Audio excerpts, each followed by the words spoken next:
কি রয়েছে মেসির এই ১১ মিলিয়ন ইউরো সমমূল্যের বাড়িতে?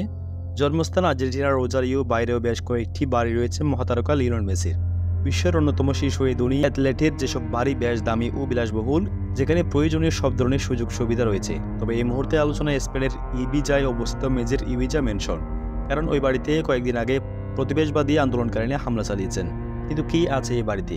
মেসির বাড়িটি স্পেনের এক্সক্লুসিভ এলাকাগুলোর একটি খালা থারিদায় অবস্থিত, সেফট জুসের দ্বীপের পশ্চিমে, যার আয়তন 568 স্কোয়ার মিটার এবং সব মিলিয়ে সেটি কিনতে খরচ হয়েছে 11 মিলিয়ন ইউরোর বেশি। বাড়ির নিচতলায় শুধুমাত্র 420 স্কোয়ার মিটার বিশিষ্ট বাড়ির সামনে দিকে 92.2 মিটার বড় সুইমিং পুল এবং ধারণভাবে সাজানো হয়েছে বাগান এবং ফুটবল কোর্ট।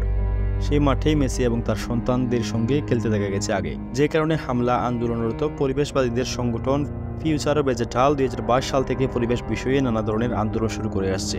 2022 সালে সংগঠনটির সদস্যরা মাদ্রিদের প্রাদো জাদুঘরে স্থাপিত স্প্যানিশ শিল্পী ফ্রান্সিসকোকে দে গর্দার পেইন্টিংয়ে আঠা লাগিয়ে দেয়। বিভিন্ন সময়ে এমন কাজ করে তারা আরও কয়েকবার করেছে। এবার মেসির বাড়িটি অবৈধভাবে নির্মাণের দাবি করেছে তারা। সংগঠনটি বিবৃতি জানায়, আমরা মেসির অবৈধ ইবিজায় বাড়িতে রং মাখিয়েছি। এই বাড়িটি অবৈধ উপায়ে নির্মাণ করা হয়েছে, যেখানে সাবেক এই বার্স তারকা 11 মিলিয়ন ইউরোর বেশি অর্থ ব্যয় করেছেন।